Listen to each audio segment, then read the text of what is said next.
aujourd'hui de qui est ton prochain. Qui est ton prochain par la grâce de Dieu. Amen. Voilà, nous allons pouvoir ouvrir nos Bibles dans le livre de Luc chapitre 10. Qui est mon prochain? Qui est mon prochain? Luc chapitre 10, verset 25 jusqu'à 37. Qui est mon prochain? La Bible dit dans ce passage, un docteur de la loi se leva et dit à Jésus, pour le prouver, Maître, que dois-je faire pour hériter la vie éternelle? Verset 26, Jésus lui dit, qu'est-il écrit dans la loi et qui lis-tu? Verset 27, il lui répondit, tu aimeras le Seigneur, ton Dieu, de tout ton cœur, de toute ton âme, de toute ta force, de toute ta pensée, et ton prochain comme toi-même. Verset 28, tu as bien répondu, lui dit Jésus, fais cela et tu vivras. C'était la question posée par un docteur de la loi qui voulait éprouver le Seigneur.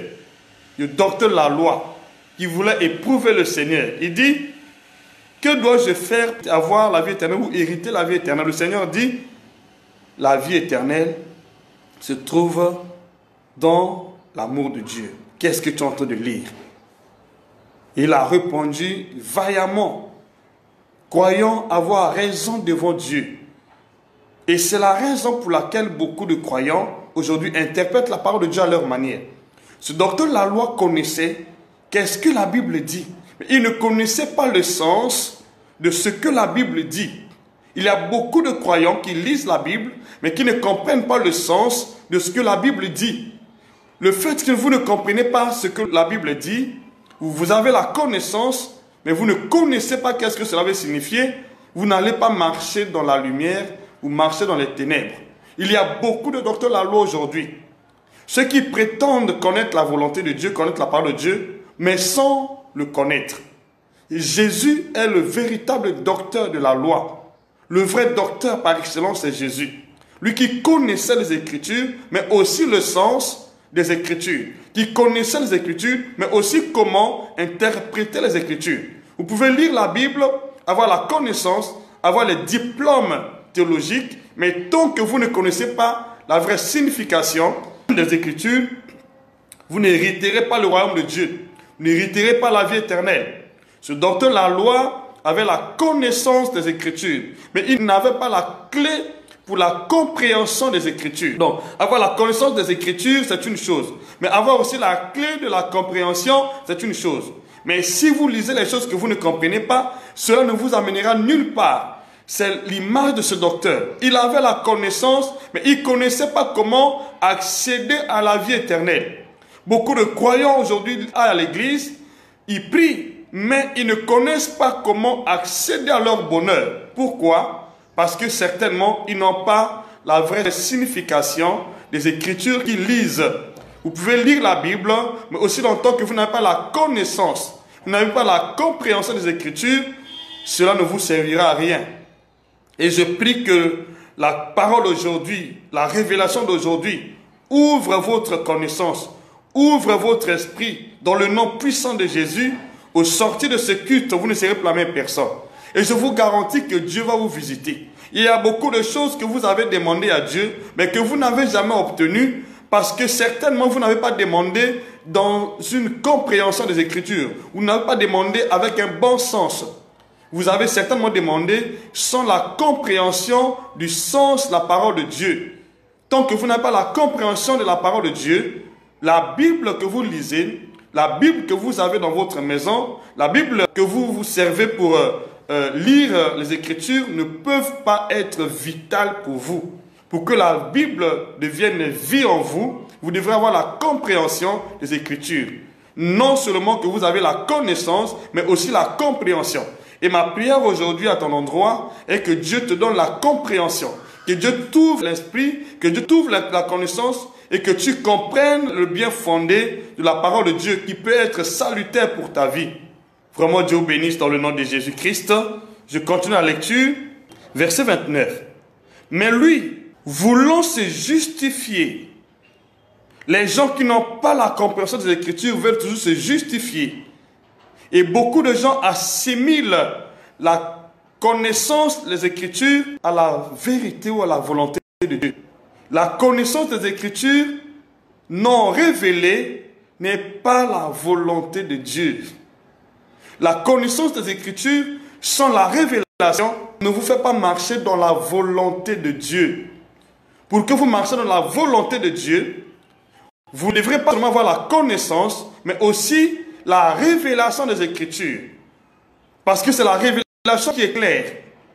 Tu peux augmenter la connaissance en faisant des cours théologiques, en allant à l'école biblique, mais aussi longtemps que tu n'as pas la révélation de cette connaissance que vous avez obtenue, vous restez à l'étape des docteurs de la loi de l'ancien temps. Ils avaient la connaissance de la loi, mais ils ne vivaient pas selon cette loi. Ils avaient la connaissance de la loi, mais ils ne se réjouissaient pas de ce qu'ils connaissaient. Ils vivaient dans la corruption. Vous ne pouvez pas vivre avec Dieu dans la sainteté, dans la volonté parfaite de Dieu, aussi longtemps que vous n'avez pas la connaissance et la révélation des Écritures. Les deux doivent s'associer pour que votre connaissance soit utile. Elle doit être couronnée par la révélation des Écritures. Donc ici, le docteur de la loi, il avait la connaissance, mais sans la compréhension. Mais il voulait quand même se justifier. Que dit-il ce docteur de la loi? Continuons la lecture. Voulant se justifier, dit à Jésus, et qui est mon prochain? Voilà. Qui est mon prochain? Certainement, ce docteur de la loi avait une compréhension erronée de qui est le prochain. Il ne connaissait pas qui est le prochain, mais il avait la connaissance de cette parole, de cette écriture, mais sans connaître le sens ou l'explication de cette parole. Qui est mon prochain? Il ne connaissait pas qui était son prochain, mais il avait la connaissance qu'il faut aimer Dieu de tout son cœur, de toute son âme, de toute sa pensée, de toute sa force, mais aussi aimer son prochain comme soi-même. Mais il ne connaissait pas qui était son prochain. Alors, bien aimé, si vous ne connaissez pas qui est votre prochain, vous n'êtes pas aussi censé connaître qui est Dieu. Parce que ce sont des principes qui se marient. Ce sont des commandements qui se marient. Le premier commandement se marie au deuxième. Et le deuxième se marie au premier. Et les deux font un commandement de Dieu. Il connaissait, mais il n'avait pas l'explication. Et cela ne lui a pas servi. Pourquoi beaucoup de gens ne sont pas servis aujourd'hui? Pourquoi beaucoup de gens prient, mais ils n'expérimentent pas la puissance de Dieu? Pourquoi beaucoup de gens prient, mais ils n'expérimentent pas la grandeur de Dieu, la gloire de Dieu? C'est parce que certainement, ils ont la connaissance, mais pas de compréhension. Et je prie par la grâce de Dieu, que non seulement que Dieu vous donne la connaissance aujourd'hui, mais qu'il vous donne la compréhension des Écritures. Parce que sans la compréhension, Dieu ne peut pas marcher avec vous, Dieu ne peut pas vous répondre. Vous connaissez ce qui s'est passé avec Daniel. Dans Daniel chapitre 10, verset 12, l'ange a dit à Daniel, dès le premier jour que tu as eu à cœur de comprendre et de t'humilier, celui qui ne comprend pas ne peut pas s'humilier. Si tu comprends, tu vas t'humilier. La personne qui ne comprend pas va se justifier. Le docteur alors voulait se justifier parce qu'il ne comprenait pas. L'ange a dit à Daniel, dès le premier jour que tu as eu à cœur de comprendre et de t'humilier devant Dieu, ta parole était exaucée. Et c'est à cause de ta parole que je viens. Avant de comprendre, sa prière n'était pas exaucée. Et l'ange n'était pas dépêché. Mais lorsqu'il a compris, il s'est humilié. Dieu a dépêché son ange. C'est pourquoi je déclare pour votre vie, par la grâce de Dieu, que Dieu va dépêcher son ange par la grâce dans votre vie. À partir d'aujourd'hui, la compréhension des Écritures que vous avez aujourd'hui, il va faire en sorte que votre prière soit toujours exaucée et que Dieu dépêche son ange dans votre vie. Tant que vous n'avez pas la connaissance et la compréhension, Dieu ne peut pas dépêcher l'ange. C'est pourquoi ne cherchez pas seulement la connaissance, mais cherchez aussi la compréhension. Parce que la connaissance et la compréhension ne vous amène nulle part. Il avait la connaissance, mais il n'était pas censé recevoir la vie éternelle. Donc la vie éternelle n'était pas dans la connaissance des Écritures. La vie éternelle était de la compréhension des Écritures. Jésus a dit clairement, maintenant, le verset 30, qui est mon prochain? Jésus reprit la parole et dit, un homme descendait de Jérusalem à Jéricho. Il tomba au milieu des brigands qui le dépouilla le chargèrent de coups et s'en allèrent, le laissant à demi-mort. Donc cet homme-là était juif. Il est parti de Jérusalem pour aller à Jéricho. Mais en chemin, il a rencontré un groupe de bandits qui l'ont vraiment tabassé, qui l'ont vraiment frappé jusqu'à ce qu'il s'est certainement évanoui. Et on l'a abandonné. Maintenant, écoutez ce qui s'est passé. Un sacrificateur. Les sacrificateurs, vous connaissez, ce sont des prêtres qui avaient la mission, qui avaient le devoir, qui avaient reçu l'ordre de plaider la cause du peuple dans la présence de Dieu. Lorsque le peuple commet un péché, c'était la mission du sacrificateur d'aller dans la présence de Dieu, plaider en faveur du pécheur. Donc, il était un sacrificateur, mais il est passé par là. Et la Bible dit, un sacrificateur qui descendait par là par hasard, par le même chemin, ayant vu cet homme passant outre. Le sacrificateur qui passait par là, qui a vu cet homme étalé à terre, il n'a pas osé s'approcher. Il s'est détourné de cet homme l'est passé. Un sacrificateur, donc la personne qui a le rang du pasteur, d'un prêtre. Je peux dire, le prêtre passait par là. Quand le prêtre a vu la personne étalée sur terre, le prêtre est passé, il est allé. Il n'a même pas osé s'approcher. Un prêtre. Verset 32. Un lévite, c'est toujours la même classe. Les lévites sont les sacrificateurs de la tribu de Lévi qui avaient au même moment la mission d'assurer le sacerdoce en tant que les héritiers de leur père Aaron ou Lévi. Ils avaient donc cette mission par la grâce de Dieu d'assurer le sacerdoce, c'est-à-dire d'offrir les parfums dans la présence de Dieu en plaidant la cause du peuple. C'est aussi un sacrificateur, un lévite. Un lévite qui arriva aussi dans ce lieu, l'ayant vu, passa outre. Donc il y a eu d'abord un sacrificateur, il y a aussi un lévite. Les deux sont passés par là, mais ils n'ont pas osé porter les regards sur la personne qui était frappée, qui était dépouillée, qui était évanouie, qui était abandonnée à son triste sort.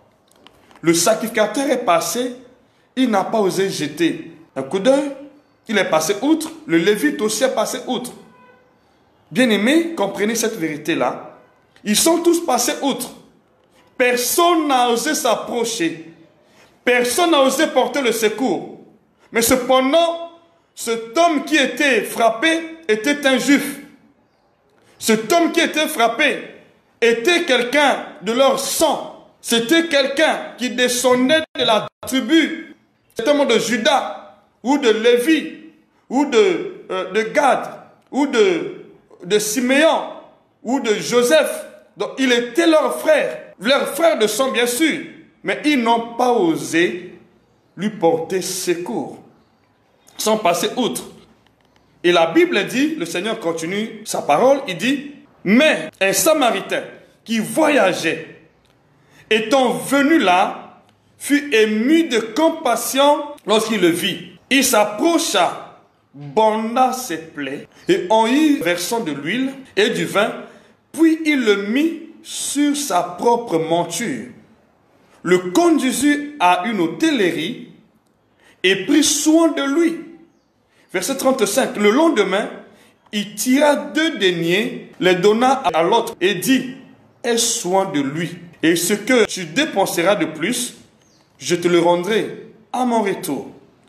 Verset 36. Lequel de ces 3 te semble avoir été le prochain de celui qui était tombé au milieu des brigands? Alors je pose la question à vous aussi qui m'écoutez. Lequel de ces 3 était le prochain de cette personne qui était frappée par les brigands? Lequel? Est-ce que ce sont ces juifs parce qu'ils ont le nom de juifs? Est-ce que ce sont ces juifs parce qu'ils sont des sacrificateurs et les lévites? Qui est son prochain? Celui qui a rendu service ici n'était pas juif. Celui qui a rendu service ici était un Samaritain. Et vous connaissez bien l'histoire que les Juifs détestaient les Samaritains. Donc c'est quelqu'un qui était rejeté par les Juifs. Quelqu'un qui était détesté par les Juifs. Quelqu'un qui ne pouvait pas avoir part avec les Juifs. Quelqu'un qui ne pouvait pas manger avec les Juifs. Mais il était samaritain. Il n'était pas juif.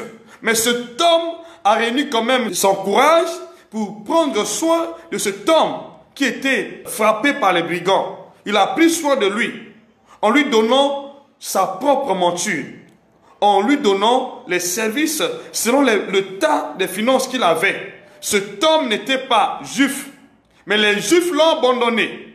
Ses frères de sang l'ont abandonné. Ceux qui priaient avec lui dans la même synagogue, parce que le sacrificateur, c'est des prêtres qui lisent la loi chaque sabbat. Donc certainement ce monsieur-là aussi, qui était frappé, participait, prenait aussi part au culte, prenait aussi part à tout ce qui se passait dans les synagogues. Mais cet homme n'était pas secouru par ses frères de sang, ni par ses frères qui avaient l'habitude d'écouter la loi ensemble.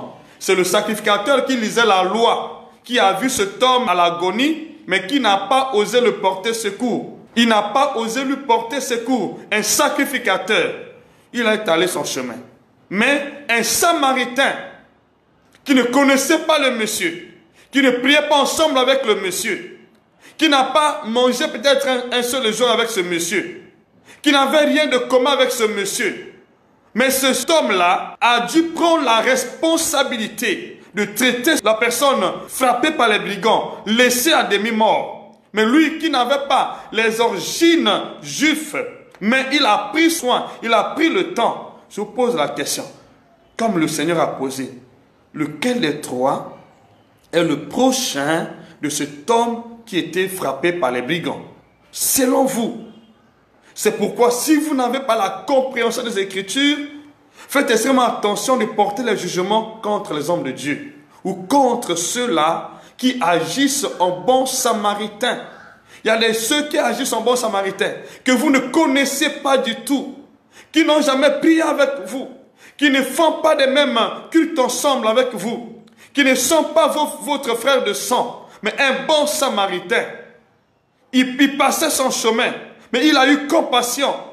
Mais ses frères de sang n'ont pas eu compassion de lui. Le sacrificateur n'a pas eu compassion. Le lévite non plus n'a pas eu compassion. Mais ce samaritain a eu compassion. Et je pose la question. Lequel de ces trois semble être le prochain de la personne qui était foulée aux pieds par ces brigands? Selon vous. Et écoutez la réponse. Merci Seigneur Jésus. Je prie que la lumière soit jaillie dans la pensée de chacun de nous.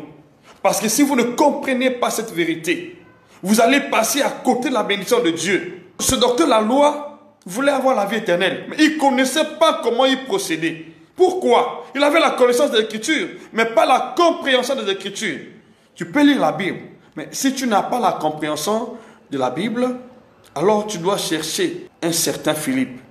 Comme l'eunuque éthiopien, il lisait la Bible, mais il ne comprenait pas. Il avait besoin de quelqu'un pour lui expliquer ce qu'il lisait. Nous lisons la Bible en bonne partie, mais la Bible n'a pas de vie aussi longtemps qu'elle n'est pas éclairée par l'Esprit de Dieu, par le Saint-Esprit. La Bible doit être éclairée par le Saint-Esprit pour que la parole que nous lisons devienne vie et esprit en nous. Tu peux lire la Bible comme un roman, comme un livre ordinaire, mais cela ne vous servira à rien. Tu vas emmagasiner certainement la connaissance, mais pas la révélation. Et si tu n'as pas la révélation, vous n'allez pas vous réjouir de la bénédiction de Dieu. Cet homme avait la connaissance, mais pas la révélation. Mais le Seigneur lui pose la question. Il voulait se justifier. Il voulait dire au Seigneur, je connais la loi, mais le Seigneur lui a mis devant les faits accomplis. Et je mérite que chacun de nous soit devant les faits accomplis. Ne portez pas les jugements aux gens que vous ne maîtrisez pas. Surtout les hommes de Dieu, qui sont conduits par l'Esprit, qui vivent par l'Esprit. Attention, faites extrêmement attention avec ces personnes-là, parce qu'ils sont extrêmement pointus dans leurs paroles. Et ce qu'ils font, parfois, peut vous décourager. Les hommes qui sont conduits par l'Esprit. Si vous marchez avec ces gens-là, faites extrêmement attention avec des jugements humains. Ne les entourez pas avec vos jugements humains. Oh, comment il peut manger avec une prostituée? Comment il peut marcher ensemble avec une prostituée? Mais voyez ce qui s'est passé avec le Seigneur Jésus lorsqu'il était dans la maison de Simon. Jésus n'est pas venu pour les justes, pour ceux qui se font justifier, pour ceux qui se croient être dans le droit chemin. Jésus est venu pour les pécheurs. Jésus est venu récupérer tous ceux-là qui veulent avoir la vraie connaissance de sa parole, qui veulent marcher avec lui, peu importe ton état. Si tu veux marcher avec Dieu, tu abandonnes tes anciennes habitudes, tu te convertis, il va toujours t'accepter. C'était un Samaritain. Vous savez, lorsque j'ai lu cette parabole, au départ, je ne comprenais pas cette parabole, mais lorsque j'ai compris cette parabole, là, ça m'a bouleversé. Il y a des gens qui se disent votre frère, des gens qui se disent ton prochain, mais en vérité ne sont pas votre prochain. Il y a des gens qui ne sont pas près de vous, mais qui sont tes prochains. Nous avons beaucoup de témoignages de ce genre. Souvent, les gens qui vous côtoient, les gens qui ont l'habitude de vous fréquenter, mais quand vous avez un problème, ils vous abandonnent. Ce ne sont pas des prochains. Ne comptez pas sur ces gens. Dieu n'appelle pas prochain la personne qui mange dans la même assiette avec toi. Dieu n'appelle pas prochain la personne qui vit à côté de toi. Mais Dieu appelle prochain celui qui est capable de te secourir pendant les temps de détresse. Non seulement les temps de rose. Il est avec toi pendant les temps de détresse. Il est capable de te secourir partout où tu iras. C'est le prochain. Le prochain n'est pas celui qui prie avec toi dans la même église. Ce n'est pas celui qui est né des mêmes entrailles que toi. Ce n'est pas celui qui descend d'une même nationalité, d'une même nation. Le prochain est une personne capable de t'aider pendant les circonstances, pendant les temps difficiles. La personne capable de t'infliger un bon traitement, de te donner un traitement qui se donne lui-même. S'il n'est pas à mesure de le faire, même si il te dit frère ou sœur, même s'il te donne les éloges, il n'est pas ton prochain. Nous avons connu des moments difficiles dans la vie. Et par là, nous avons pu découvrir qui sont nos prochains. Il y a des gens qui nous flattent, mais qui ne sont pas nos prochains. Ton prochain ne peut pas t'abandonner parce que tu es dans les difficultés. Ton prochain ne peut pas t'abandonner parce que tu es dans les malheurs, tu es dans les situations. Ton prochain doit être près de toi pendant les temps de rose et pendant les temps d'épines.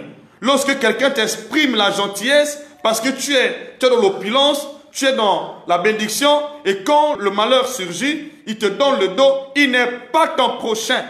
Nous connaissons le prochain lorsqu'il est capable de participer, de t'assister à tes difficultés, à tes conditions misérables. La personne qui se lève pendant les temps difficiles pour te porter secours, c'est celui-là le prochain. Ce n'est pas parce qu'ils ont pris ensemble. Beaucoup de gens ont une compréhension erronée de cette parole. Le docteur Laloy aussi avait une compréhension erronée. Il pensait qu'être prochain, c'est prier ensemble ou lire la loi à l'église. Ce n'est pas tous les pasteurs qui sont des prochains. Ce sont tous les sacrificateurs qui sont des prochains. Le Samaritain n'était pas sacrificateur. Le Samaritain n'était pas juif. Le Samaritain n'était pas lévite. Mais il était le prochain de ce juif qui était frappé par les brigands, abandonné à son triste sort. Tant que vous ne comprenez pas que ton prochain est la personne qui t'assiste pendant les temps difficiles, avec compassion, avec un cœur d'amour, un prochain ne peut pas venir te calomnier parce que tu es en difficulté. Un prochain ne peut pas venir te tendre les pièges ou t'induire en erreur parce qu'il y a ceci ou cela. Si quelqu'un agit de cette manière, il n'est pas ton prochain. Nous avons des témoignages fracassants des personnes que nous pouvons être à mesure de dire « voici mon prochain ». Le prochain n'est pas la personne qui prie avec toi. Non, nous avons une compréhension erronée de cette vérité. Le Seigneur a dit clairement, a posé la question à ce docteur Laloy qui voulait se justifier. Il voulait se justifier. Il voulait certainement dire ou avancer ses arguments. Mais le Seigneur lui a mis devant les faits accomplis. Tu n'es pas mon prochain aussi longtemps que tu n'es pas capable de m'assister pendant les temps de détresse. Tu es un profitant situationniste. Le prochain est celui qui partage mon point de vue. Celui qui me soutient avec un cœur d'amour. Il ne fait pas des choses par intérêt. Il fait à cause de la compassion. Parce qu'il est animé par l'amour de Dieu. Il est animé par la compassion. Il va jusqu'au bout. Il dépense ce qu'il a pour le traitement de la personne qui ne connaissait pas. Voilà un prochain. Mais ceux qui connaissaient la personne n'ont pas osé jeter un coup d'œil. Ils sont passés outre. Bien aimé, faites extrêmement attention. Si vous ne connaissez pas ces vérités-là, vous allez donc tendre la main à des personnes qui veulent justement vous ruiner. Mais lorsqu'il y a un cas, une situation qui se présente à la porte, lui, il te tourne le dos. Le prochain n'est pas la personne qui prie avec toi. Il y a des gens qui prient avec toi qui ne sont pas vos prochains. Judas n'était pas le prochain de Jésus. Tu peux prier ensemble avec moi, mais tu ne peux pas être automatiquement mon prochain. On peut être ensemble. On peut être d'une même nation. On peut être d'une même famille biologique. Mais on n'est pas des prochains. Le prochain ne te fait pas du mal.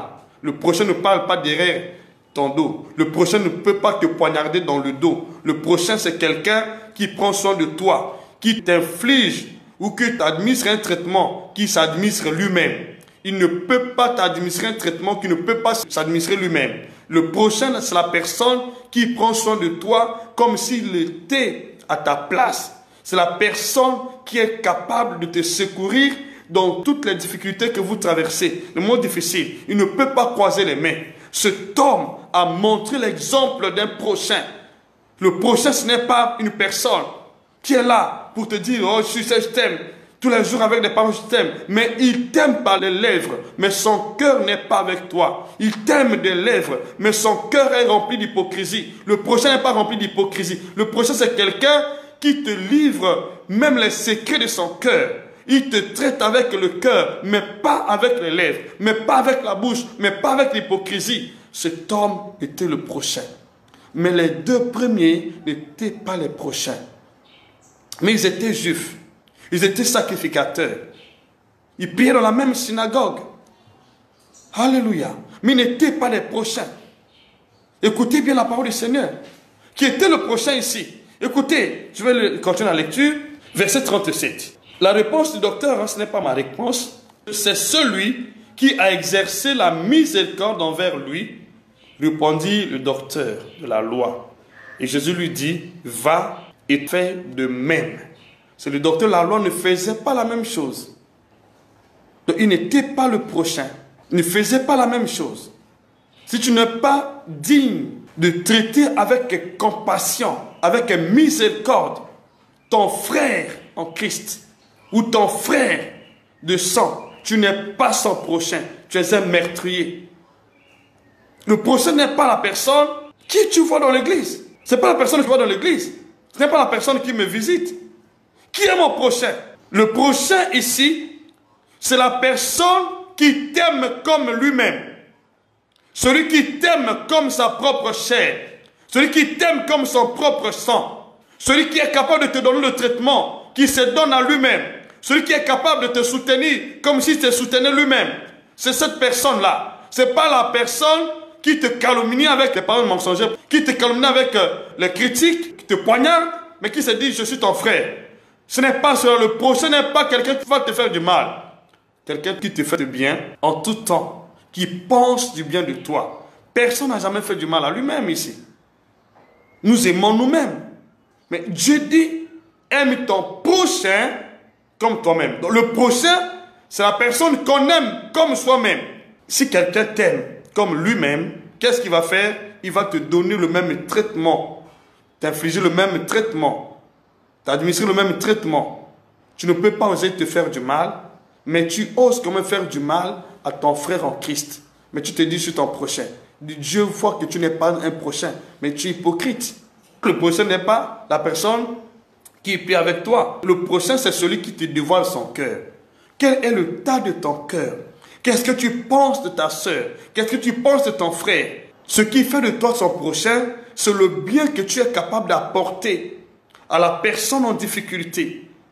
Ton frère qui est en difficulté. Ce n'est pas pendant les temps de rose, vous mangez, vous vous réjouissez, tu te dis je suis ton prochain. On découvre les prochains quand nous sommes abandonnés à notre triste sort. C'est pendant les temps de détresse qu'on découvre le vrai prochain. Ce n'est pas quelqu'un qui t'a donné quelque chose parce qu'il veut tirer vengeance sur toi, parce qu'il veut te dire que tu ne vaux rien. Ce n'est pas la personne qui te traite pour te montrer qu'il est supérieur à toi. C'est une personne qui prend soin de toi parce qu'il sait que toi, tu es une partie de lui-même.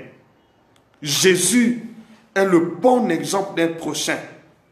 Jésus, le bon modèle d'un prochain. À l'image de ce Samaritain, Jésus, c'est le bon exemple d'un prochain. Il a donné sa vie pour nous. Il a donné sa vie pour racheter les personnes qui étaient dans le péché. Il a accepté de mourir sur la croix pour nous sauver, sauver l'humanité tout entière. C'est l'exemple d'un prochain. Le monde était abandonné dans son chaos.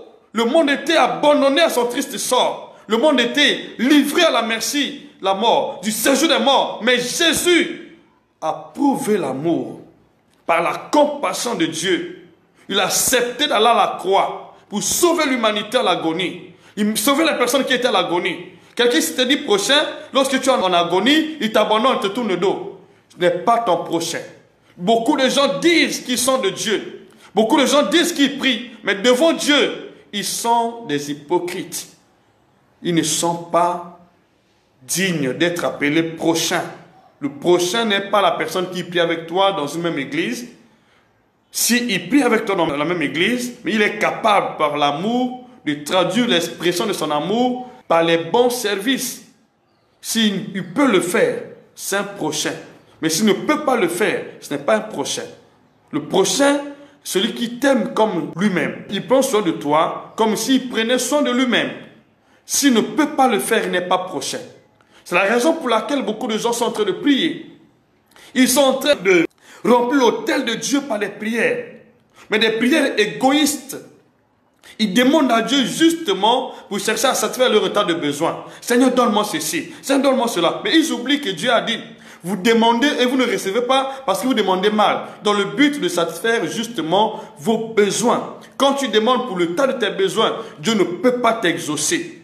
Le prochain n'est pas la personne qui demande pour soi, mais qui demande aussi pour autrui. Qui demande aussi pour son frère. Nous avons l'exemple de Tabitha Dorcas. Voilà le prochain. Tabitha prenait soin des veuves, des orphelins de l'église. Mais aujourd'hui, ce n'est pas le cas. Nous préférons critiquer les pasteurs, parler du mal des pasteurs, pas du mal des personnes qui sont autour du pasteur, qui sont en train de porter secours au pasteur, ou qui sont en train de porter secours aux autres dans l'église. Tu dis, non, qu'est-ce qu'il veut faire montrer aux gens? Non, il montre le tas de son âme. Il témoigne son amour. Le prochain ne peut pas rester bras croisés lorsque la personne est dans l'agonie. Quand tu es dans l'agonie, le prochain ne peut pas croiser les mains. Tu ne peux pas croiser les mains. Moi, je dis quelque chose, tu croises les mains, tu n'es pas un prochain.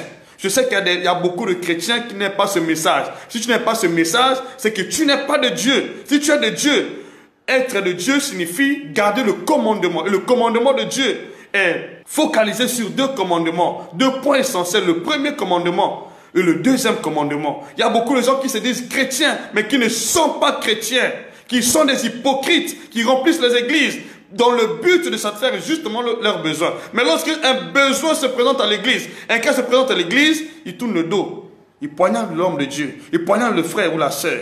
Tu n'es pas un prochain. Le prochain, c'est la personne qui prend soin. Bien aimé, on ne peut pas se moquer de Dieu. Pourquoi les choses ne marchent pas dans la vie? Pourquoi beaucoup de chrétiens prient, demandent, mais ils n'obtiennent pas gain de cause? Pourquoi? Parce que certainement le tas de leur cœur n'est pas digne devant Dieu. Par expérience, je peux vous porter des témoignages d'un vrai prochain. Il y a des gens qui nous ont témoigné leur affection. Pendant cette période de confinement, pendant cette période-là, nous avons vu la main de Dieu. Et je bénis Dieu parce que nous avons vu des gens qui ont témoigné réellement l'amour. Le vrai amour. Pas des gens qui viennent avec les paroles. Des gens qui viennent avec l'amour de Dieu. Signifier l'amour du prochain. Le prochain n'est pas quelqu'un qui prie avec toi dans la même église. Si tu pries avec moi dans la même église, tu n'es pas en mesure de porter secours aux frères ou aux sœurs qui sont dans un état de besoin accru. Tu n'es pas un prochain. Les témoignages sont multiples dans la Bible. Il y a des gens qui sont autour de vous, pas parce qu'ils vous aiment, c'est parce qu'ils veulent tirer profit de vous. Mais lorsque tu tombes dans un piège, tu es en difficulté, tu te tournes le dos. Tu n'es pas un prochain. Le prochain, la personne, je répète, qui t'aime comme lui-même. Le prochain témoigne l'amour vrai, l'amour véritable. Il t'aide sans intérêt. Ça, c'est le prochain. Laissez-moi vous partager quelques témoignages. Pendant cette période de confinement, je bénis Dieu. Il y a des gens qui pensent parfois que nous, on avait peut-être des stocks d'argent dans la maison. Je peux vous rassurer que pendant cette période-là, on n'avait pas d'argent dans la maison. Mais Dieu ne nous a pas abandonnés. Dieu a témoigné son amour. Nous avons eu des frères, nous avons eu des sœurs, des couples devant Dieu qui nous ont assistés du début jusqu'à la fin. Imaginez, quelqu'un depuis l'église d'Ongoni m'appelle, le geste compte, il m'envoie 5000 francs. Il y a un frère qui part de Caï, l'église de Caï, avec un sac de foufou, avec les bananes, les plantains, beaucoup de choses. Il apporte ici, il vient uniquement déposer. Voilà le prochain. Il ne s'est pas moqué de nous. Il y a des gens qui se sont moqués, qui disaient, on voit comment les pasteurs vont s'en sortir. Attention, Dieu a des prochains. Et je prie que Dieu suscite les prochains dans ta vie. Nous avons eu pratiquement des sœurs ici, qui presque chaque mois, chaque semaine, ont déversé quelque chose dans notre compte. C'est ce qui nous a permis de vivre pendant cette période. Nous avons eu des gens qui sont venus uniquement à la maison pour prendre la charge de notre maison. Mais c'est ce qu'on n'avait jamais bénéficié pendant que l'église était ouverte. On n'avait jamais bénéficié de certains privilèges. Mais nous avons eu des gens qui viennent, qui se posent les questions. Mais est-ce qu'eux là-bas, comment vont-ils? Ils se soucient de toi. Donc ils prennent ta place. C'est un prochain. Le prochain prend ta place. Il ne vient pas avec les lèvres, mais il vient avec ce qu'il a. Ils ont pris soin de nous. Et je prie que Dieu bénisse ces gens-là. Nous avons eu des gens, je vous le dis sincèrement, qui ont montré l'amour, qui ont témoigné l'amour. Imaginez quelqu'un qui est retraité, mais qui vous envoie dans votre compte. Il déverse une somme de 50 000 francs. Mais quelqu'un qui est retraité. Mais comment ne pas prendre soin d'une telle personne? Comment je ne peux pas prier pour une telle personne? Il y a des gens qui aiment les prières des hommes de Dieu, mais qui n'aiment pas les hommes de Dieu. Les gens qui aiment être secourus par Dieu, mais qui n'aiment pas Dieu. On ne flatte pas Dieu. Dieu rend à chacun selon ses œuvres. Nous récoltons ce que nous sémons. Et faites extrêmement attention avec les hommes de Dieu, parce que moi, en tant que prophète, moi, serviteur de Jésus, je ne peux pas me détourner d'un prochain. Le prochain ici n'était pas un juif, n'était pas quelqu'un de l'église. Mais si aujourd'hui je fais mes prières, je focalise mes prières vers un païen, parce que ce païen est plus proche de moi, parce que ce païen veut connaître Dieu, marcher avec Dieu dans la profondeur. Mais vous pouvez porter le jugement, mais Dieu va dire, non, le païen là c'est un prochain. Il y a des païens qui sont prochains. Il y a des disciples qui sont dans la clandestinité, mais qui sont des prochains. Il y a des docteurs de la loi qui sont dans la clandestinité, mais qui sont les prochains. C'est ce que beaucoup de gens ne savent pas. Vous vous contentez de porter les jugements aux autres, mais parfois tu n'es pas dans le lot des prochains. Mais Dieu voit des prochains. Ce n'est pas quelqu'un de la maison, quelqu'un qui vient d'ailleurs. Quelqu'un qui vient d'ailleurs. Il y a des gens qui ont mis des hypothèses. Oh, tu sais, chez eux là-bas, on ne peut pas visiter. Mais nous avons eu des gens pendant le confinement qui nous ont visités. Pas pour chercher les prières, mais pour porter secours. Voilà. C'est les prochains. Mais une personne de ce genre, et la personne qui me dit seulement shalom à l'église, est-ce que j'aurai la même affection, excusez-moi, pour ces personnes-là? Est-ce que cet homme qui était secouru avait la même affection pour le Samaritain, le sacrificateur et le Lévite? Je ne suis pas certain. Donne à chacun le traitement qu'il mérite devant Dieu. Ce n'est pas un péché. Jusqu'à présent, je vous dis, il y a des gens qui ne se comportent pas comme des prochains. Parce qu'ils pensent que l'argent de l'église, c'est les pasteurs qui vont donc s'engraisser, qui ne peuvent pas porter la dîme pendant cette période, qui ne peuvent pas porter les offrandes pendant cette période-là. Mais attention, bien-aimé, si tu es prochain, tu vas le faire. Nous l'avons fait. Pendant cette période de confinement, pendant que nous étions à la maison, on ne travaille pas, on n'a pas quasiment de ressources pour faire face à certains besoins, mais nous avons aidé des gens avec ce que Dieu nous a donné. Nous avons aidé. Je bénis Dieu pour des frères qui avaient une initiative de porter le secours à toutes les personnes vulnérables de l'église. Ils ont fait des contributions, ils m'ont consulté, j'étais d'avis, j'ai donné ce que j'avais. Et pendant cette période, nous avons, par la grâce de Dieu, pris le temps parce que je savais que Dieu a déjà donné la prophétie. L'église va ouvrir bientôt ses portes. Nous avons demandé à une sœur de bien de confectionner 500 masques que nous allons bientôt distribuer à des personnes qui n'en ont pas. Voilà le prochain. Je n'ai pas pensé à moi. C'était une personne, j'allais dire, bon, je n'ai pas de moyens maintenant, je ne travaille pas, je préfère empocher cet argent. Le prochain sort ce qu'il a dans sa poche. Le prochain n'empoche pas, mais il fait sortir ce qu'il a.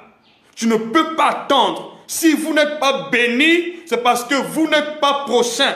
Vous priez Dieu, mais pour vos intérêts. Mais je prie que vous changez. Tant que vous ne changez pas, vous n'êtes pas dans l'amour de Dieu. L'amour de Dieu n'est pas le fait de dire j'aime Dieu. L'amour de Dieu, ce sont les actes qui sont tangibles sur le terrain. Si vous fermez les mains, Dieu va susciter d'autres personnes. C'est ce que Dieu a l'habitude de faire.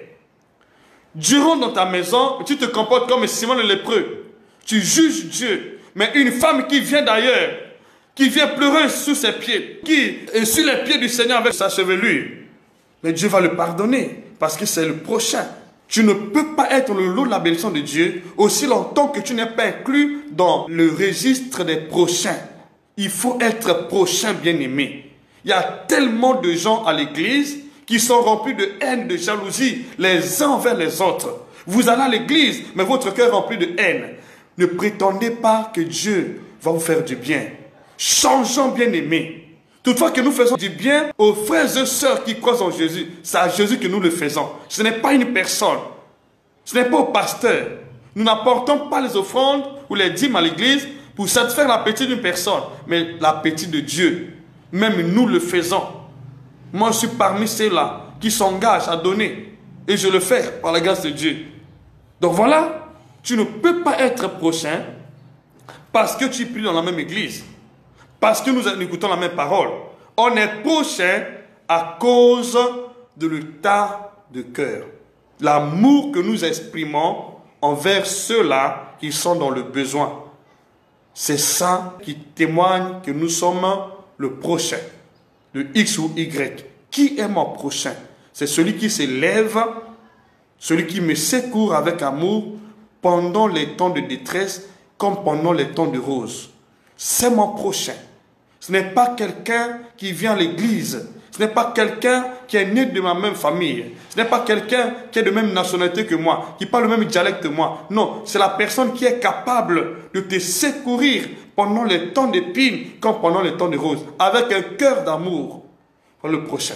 Et je prie qu'aujourd'hui, que Dieu suscite dans ta vie, toi qui es dans une condition critique, dans une situation parfois difficile, tu as prié Dieu, tu n'as pas reçu de secours, je veux prier pour toi aussi.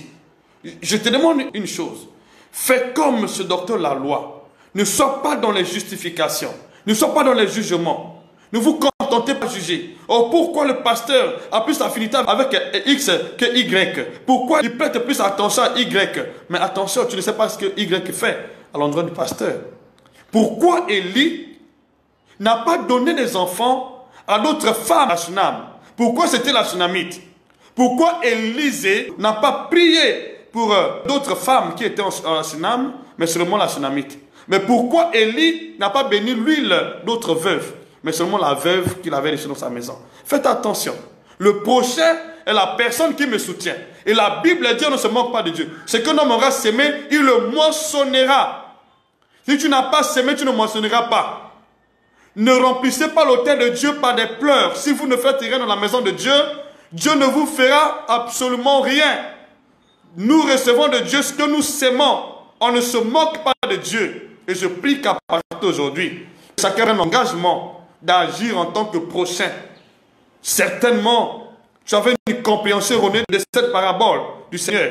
Tu dois être prochain. Le prochain, c'est la personne qui t'assiste comme lui-même, qui te partage son bonheur comme il le faisait en lui-même. Ce n'est pas la personne qui paie ensemble avec toi. Donc voilà, le prochain, c'est celui-là. Et je veux prier pour chacun de nous, dans le nom de Jésus, afin que tu rencontres un vrai prochain dans ta vie, au nom de Jésus-Christ. J'espère que nous avons compris.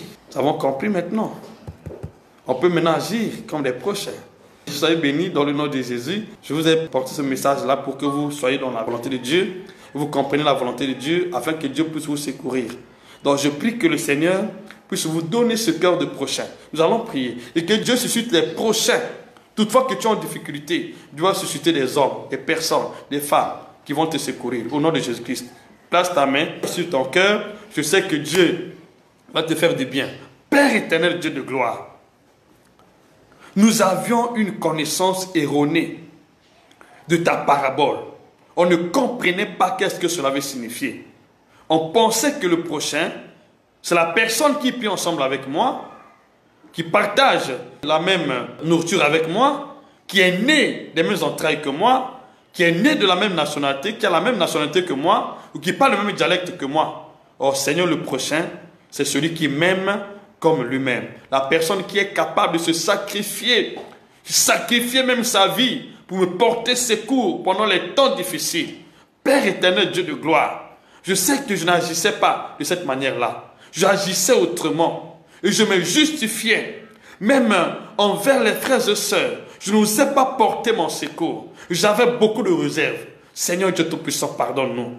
Pardonne parce que nous avons agi en insensé. Maintenant, nous comprenons que le prochain, c'est celui qui nous aime comme lui-même. C'est comme toi, tu as montré un bon exemple. Toi qui n'avais jamais commis de péché. Toi qui n'étais pas de la même nationalité que nous. Mais tu as accepté de mourir sur la croix pour la cause de l'humanité tout entière. Tu as montré un bon exemple du prochain. Le bon exemple des bons samaritains. Oh Père éternel, merci aujourd'hui. Nous te prions. Pardonne-nous Seigneur. Purifie-nous de toute iniquité, de toute confusion, de toute mauvaise pensée, de toute manifestation de rébellion envers ton corps, envers nos frères et sœurs. Père, pardonne. Au nom puissant de Jésus, nous prenons aujourd'hui l'engagement d'agir comme les véritables prochains. Au nom de Jésus, selon le conseil que tu as donné à ce docteur de la loi, nous prenons cet engagement d'agir, de faire comme ce Samaritain, de faire comme toi. Au nom de Jésus-Christ. Et Père, nous te prions. À partir d'aujourd'hui, écoute nos prières, exauce nos prières, au nom puissant de Jésus-Christ. Et nous te prions, Père, de susciter à notre égard, à notre endroit, des bons Samaritains. Suscite les Samaritains au nom de Jésus. Bâtis, Seigneur, notre foi sur l'exemple de ces Samaritains. Au nom puissant de Jésus, dans nos assemblées, dans nos familles, au milieu des frères et sœurs. Au nom puissant de Jésus-Christ. Merci, Père éternel, pour cette parole qui est allée droit dans nos cœurs. Cette parole qui nous a transformés, qui a laissé l'impact, qui a boosté notre foi, qui nous a encore canalisé dans la marche avec toi. Au nom puissant de Jésus-Christ. Merci pour les témoignages, les miracles qui accompagnent chacun de nous, Seigneur, je déclare. Que tous ceux qui ont prié des années sont gain de cause, je prie. Qu'à partir d'aujourd'hui, leur prière soit exaucée et qu'à cause de la prière de ton peuple, que tu dépêches ton ange, que tu agisses, que tu déploies ta puissance, que tu résous le problème. Merci, Père éternel, au nom de Jésus-Christ. Merci pour nous avoir exaucés. Dans le nom de Jésus, je dis Amen. Alors, soyez bénis dans le nom de Jésus. Je sais que nous avons tous, par la grâce de Dieu, su tirer profit de cet enseignement et Dieu va nous faire du bien.